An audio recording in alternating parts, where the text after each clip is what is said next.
ওকে, এখন আমরা যে প্রবলেমটা দেখব সেটা হচ্ছে সিনক্রোনাস জেনারেটরের টেস্ট রিলেটেড একটা প্রবলেম। তো এই প্রবলেমে কি বলা হচ্ছে আমরা দেখি। বলা হচ্ছে একটা 200 kVA সিনক্রোনাস জেনারেটর দেওয়া আছে, তার ভোল্টেজ হচ্ছে এত, ফ্রিকোয়েন্সি এত, এবং সে ওয়াই কানেক্টেড। চারটা ডেটা, তাহলে এগুলো হচ্ছে তার রেটেড ডাটা, তার গায়ে লেখা আছে। ঠিক আছে। আচ্ছা, এবং সেই জেনারেটরের ফিল্ড কারেন্ট হচ্ছে 5 এম্পিয়ার, এবং তাকে কিছু টেস্ট করে কিছু ডেটা নেওয়া হয়েছে। তো ওপেন সার্কিট টেস্টে রেটেড ফিল্ড কারেন্ট যখন সাপ্লাই করা হয়েছে তার ভোল্টেজ পাওয়া গেছে এত ভোল্ট।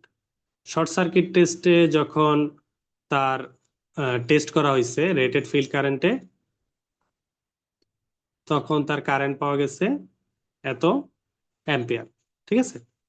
এবং যখন 10 ভোল্ট ডিসি অ্যাপ্লাই করা হয়েছে এর দুইটা টার্মিনালে, তখন তার কারেন্ট পাওয়া গেছে 25 এম্পিয়ার। তাহলে open circuit test, short circuit test, DC test, তিনটা টেস্ট করে তোমাকে ডেটা দেওয়া হয়েছে। বলা হচ্ছে find the value of armature resistance. Armature resistance কত, আর এ কত, এক্সএস কত, or be used in general model at rated condition. তাহলে আর এ আর এক্সএস এই দুইটা ভ্যালু আমাদের কাছে জানতে চাওয়া হয়েছে। তো এই ভ্যালু বের করা আসলে ডিফিকাল্ট কিছু না, সেটাই আমরা এখন দেখব। তো সিনক্রোনাস জেনারেটরের আমরা যদি দেখি, প্রথমে আমাদেরকে বলা হচ্ছে তার open circuit voltage. Open circuit ভোল্টেজটা কি অ্যাকচুয়ালি? সিনক্রোনাস জেনারেটরের ওপেন সার্কিট ভোল্টেজটাই হচ্ছে তার টার্মিনাল ভোল্টেজ, তাই না? আচ্ছা, যেহেতু টার্মিনালে ওপেন সার্কিট করছো তার মানে এটা লাইন ভোল্টেজ দেওয়া আছে, ফেজ না। তাহলে এই ভোল্টেজটা কি আছে? জেনারেটেড ভোল্টেজ পার লাইন। এবং যখন তুমি শর্ট সার্কিট টেস্ট করছো, শর্ট সার্কিট টেস্টে তুমি কারেন্ট পাইছো এত, আই এস সি। ঠিক আছে। যেহেতু এটা স্টার কানেক্টেড, তাইলে স্টার কানেক্টে এটাই লাইন কারেন্ট, এটাই ফেজ কারেন্ট। আর যখন তুমি ডিসি ভোল্টেজ অ্যাপ্লাই করছো 10 ভোল্ট, তখন ডিসি কারেন্ট ফ্লো হয়েছে কত? 25 এম্পিয়ার। তো তুমি ডিসি কোথায় অ্যাপ্লাই করছো? ডিসি অ্যাপ্লাই করছো টার্মিনালে, তাই না? আচ্ছা, এখন আমরা একটু দেখি সিনক্রোনাস জেনারেটরের চেহারা কেমন হয়। ফিজিক্যালি একটা সিনক্রোনাস জেনারেটরের তার রেজিস্ট্যান্স থাকে, রিঅ্যাকট্যান্স থাকে, জেনারেটেড ভোল্টেজ থাকে। যেহেতু স্টার কানেক্টেড, সে দেখতে এরকম হবে। এটা জেনারেটেড ভোল্টেজ, রেজিস্ট্যান্স, রিঅ্যাকট্যান্স। ঠিক আছে। এটা একটা ফেজ, এটা একটা ফেজ, এটা আরেকটা ফেজ। তাহলে এটা একটা ফেজের জেনারেটেড ভোল্টেজ, এটা একটা ফেজের জেনারেটেড ভোল্টেজ, আর একটা ফেজের জেনারেটেড ভোল্টেজ। তো যে কোনো একটাতে আমরা লিখি পার ফেজ ভোল্টেজ, পার ফেজে রিঅ্যাকট্যান্স, পার ফেজে রেজিস্ট্যান্স। তাহলে এটা কি হবে? 2 নাম্বার ফেজের ভোল্টেজ, 2 নাম্বার ফেজের রিঅ্যাকট্যান্স, 2 নাম্বার ফেজের রেজিস্ট্যান্স। ঠিক আছে। ঠিক কিভাবে এটা এটা আমি আর লিখলাম না। এখন দেখো, আমরা যদি প্রথমে 3 নাম্বার টেস্ট নিয়ে চিন্তা করি, আমি ডিসি টেস্ট করতেছি। ডিসি টেস্টে আমি কি করছি? তার এই যে টার্মিনাল, এই টার্মিনালে আমি একটা ডিসি ভোল্টেজ সোর্স লাগাইছিলাম। ঠিক আছে। সেই ভোল্টেজ সোর্স কত ভোল্ট সাপ্লাই করছিল? 10 ভোল্ট। এবং এর কারণে এর মধ্যে দিয়ে কারেন্ট গেছিল 25 এম্পিয়ার। তুমি যখন ডিসি সাপ্লাই করতেছো, ঠিক আছে, ডিসি সাপ্লাই করা অবস্থায় কিন্তু জেনারেটর ভোল্টেজ উৎপাদন করা যাবে না। করলে কি হবে? এসি ডিসি মিক্স হয়ে এখানে সুপার ইম্পোজ হয়ে যাবে। অর্থাৎ এই এসি সোর্সটা তখন শর্ট, এই এসি সোর্সটা শর্ট, এটার কোনো কাজ কারবার নাই। এবং ডিসি যেহেতু অ্যাপ্লাই করছো, এক্সএস এর শর্ট, এক্সএস এরও কোনো কাজ নাই। তাহলে সার্কিটটা কেমন হয়ে গেল? সার্কিটটা খুবই সিম্পল হয়ে গেল এরকম: একটা আরে, আর একটা আরে, আর একটা 10 ভোল্টের সোর্স, তাই না? আর আরেকটা আরে হচ্ছে খোলা, নাকি? অর্থাৎ এইটা, এই সেটটা খোলা। তাহলে ডিসি টেস্ট করে আমি এখানে দিচ্ছি 10 ভোল্ট, এবং আমি কারেন্ট পেলাম 25 এম্পিয়ার। এখানে কি আছে? আরে, আরে। এই সার্কিটে ওহমের সূত্র অ্যাপ্লাই করলে কি আসবে? ভি সমান আই আর। তাহলে আমি কি বলতে পারি? ভি সমান আই আর। আর কয়টা? দুইটা আর। তাহলে এখান থেকে কি বলা যায়?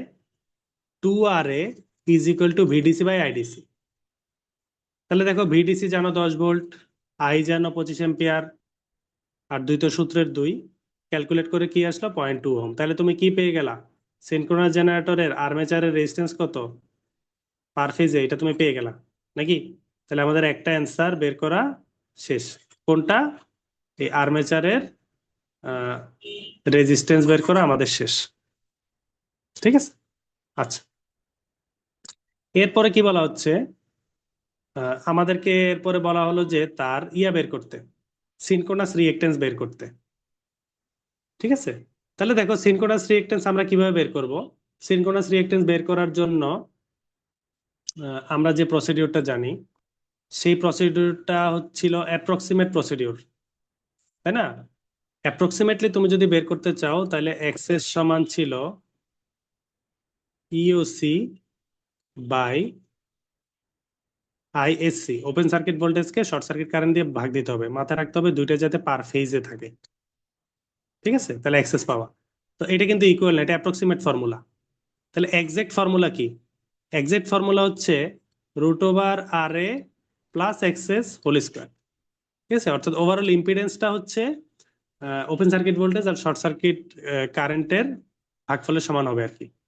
তো এটা আমরা দেখবো ফর্মুলা টর্মুলা সহ। তো মেইন কাজ হচ্ছে পার ফেজে ভোল্টেজ লাগবে প্রথমে, আর পার ফেজে কারেন্ট লাগবে।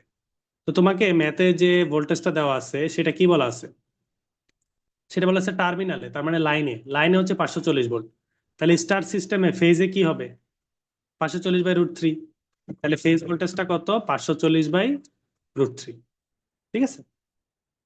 এরপরে কারেন্ট কত, কারেন্ট বলা হচ্ছে 300 অ্যাম্পিয়ার। যেহেতু star connected system, line current আর ফেজ কারেন্ট সমান, তাই না? এই যে 300 অ্যাম্পিয়ার ফেজে যা লাইনেও তা, যেহেতু স্টার। তাহলে আমি কি পেয়ে গেলাম, এই ফর্মুলা ইউজ করার জন্য দুইটা ভ্যালু পেয়ে গেলাম। একটা হচ্ছে এই যে ইওসি, আর একটা হচ্ছে আইএসসি। একটাকে আর একটা ভাগ দিলে আমরা কি পেয়ে যাবো, ওভারঅল ইম্পিডেন্সটা পেয়ে যাব। ঠিক আছে। আচ্ছা, এখন আমরা যদি ফর্মুলাটা দেখি, ফর্মুলাটা কি, এক্সাক্ট ফর্মুলা হচ্ছে √আর² plus XS square, R square plus XS square is equal to EA by IA. আর অ্যাপ্রক্সিমেট করলে কি করতে হয়, এই আর এটা 0 করে দিতে হয়। আমরা ধরে নেই তখন আর এটা অনেক ছোট। ঠিক আছে। তো আমরা এক্সাক্ট ফর্মুলা ইউজ করতেছি। এর আরেকটা কারণ হচ্ছে আরে আমরা জানি, তাহলে তো অ্যাপ্রক্সিমেট করার কোনো দরকার নেই, আরে যেহেতু একটু আগে বের করলাম। তাহলে দেখো এই ফর্মুলাতে সবই জানো, ইএ জানো, আইএ জানো, আর একটু আগে বের করছো। তাহলে এখান থেকে ফাইনালি তুমি সলভ করে, যেহেতু একটাই অজানা, এটা ক্যালকুলেট করে তুমি এক্সএস এর মান পেয়ে যাবা। এক্সএস পেয়ে গেলে 1.02 ওহম। ঠিক আছে। এখন তোমাকে বলা হচ্ছে এর ইকুইভ্যালেন্ট সার্কিট ড্র করার জন্য। ফাইনালি কি বলা বলা হচ্ছে যে রেটেড কন্ডিশনে জেনারেটরের মডেল তুমি ড্র করো, তার জেনারেটেড ভোল্টেজ কত সেটা তুমি বের করো, সরি ইকুইভ্যালেন্ট সার্কিট কত সেটা তুমি বের করো। তাহলে আমি একটা ইকুইভ্যালেন্ট সার্কিট ড্র করলাম। জেনারেটরের ইকুইভ্যালেন্ট সার্কিট তো দেখতে এরকমই, এটা নিয়ে তো আমাদের কারো কোনো আপত্তি নেই নাকি? জি স্যার। আচ্ছা, তাহলে জেনারেটরের ইকুইভ্যালেন্ট সার্কিট যদি এমন হয়, আমার কাজ কি, আমার কাজ হচ্ছে এখানে আর এ এক্সএস তারপরে ইএ যা যা ভ্যালু আমি বের করতে পারি মোটামুটি সবগুলো বসানো। ঠিক আছে। তো আর এ তো আমি ক্যালকুলেট করে পাইছি 0.2 ওহম। কোথায়, প্রথমে যে যে ডিসি টেস্টের ভ্যালু থেকে 0.2 ওহম, সেটা আমি আমার ইকুইভ্যালেন্ট সার্কিটে বসাই দিলাম। ঠিক আছে, এই যে 0.2 ওহম। তারপরে আমার এক্সএস কত, এক্সএস হচ্ছে 1.02 ওহম। ঠিক আছে। তাহলে তুমি এখান থেকে ক্যালকুলেট করে বের করো 1.02 ওহম। ঠিক আছে। আচ্ছা, যা আসে আর কি, এখানে দেখা যাচ্ছে 1.02, এখানে 1.04, এটা মনে হয় সামান্য একটু ক্যালকুলেশন মিস্টেক আছে। অ্যাকচুয়ালি ক্যালকুলেট করে এখানে যা আসবে সেটাই এখানে বসাই দিতে হবে আর কি। আচ্ছা, তাহলে এক্সএস এর অ্যাকচুয়াল ভ্যালুটা আমরা এখানে বসাবো। তাহলে আমাদের ইকুইভ্যালেন্ট সার্কিট ড্র করা শেষ। এরপরে তুমি যদি এখানে আর কোনো ভ্যালু ক্যালকুলেট করতে পারো, ওগুলো বসাইলেও বেটার আর কি। দেখো এখানে আরএফ কত হবে, আরএফ সম্বন্ধে প্রশ্নে কোনো কিছু বলা নেই এবং বের করার কোনো ওয়েও দেওয়া নেই। তাহলে আমরা কি করলাম, আরএফটাকে অজানা হিসেবে রেখে দিলাম। ঠিক আছে। এবং তার জেনারেটেড ভোল্টেজ কত এটা সম্বন্ধে আমরা সামান্য একটা আইডিয়া পাইছি, কিন্তু অ্যাঙ্গেলটা জানি না, এই জন্য অ্যাঙ্গেলটা অজানা রেখে দিলাম, কিন্তু ভোল্টেজটা দিলাম। জেনারেটেড ভোল্টেজ কোত্থেকে পাওয়া যায়, ওপেন সার্কিট টেস্ট থেকে। তাহলে ওপেন সার্কিট টেস্টে আমি লাইনে কত ভোল্টেজ পাইছিলাম সেটাকে √3 দিয়ে ভাগ করলেই পার ফেজের ভোল্টেজ পাওয়া যাবে। তাহলে দেখি প্রশ্নে কত ছিল, প্রশ্নে বলছে ওপেন সার্কিটে কত পাওয়া গেছে, 540 ভোল্ট। এটা পাওয়া গেছে কোথায়, লাইনে, লাইন মানে যে টার্মিনালে। তাহলে এটাকে √3 দিয়ে ভাগ করলে যা আসে সেটাই আমার ইকুইভ্যালেন্ট সার্কিটে বসবে। তো এটাকে আমি √3 দিয়ে ভাগ করলে আসে কত, 312। তো 312টা তো মান, যেহেতু এসি সিস্টেম একটা কোণও থাকবে, আর জেনারেটর ভোল্টেজের যে কোণ সেটাকে ডেল দ্বারা প্রকাশ করা হয়। তো এইটাই হচ্ছে আমার সিঙ্ক্রোনাস জেনারেটরের টেস্ট রিলেটেড একটা ম্যাথ। এবং এই হচ্ছে আমাদের আজকের লেকচার। এই ম্যাথে কারো কোনো প্রশ্ন আছে কিনা?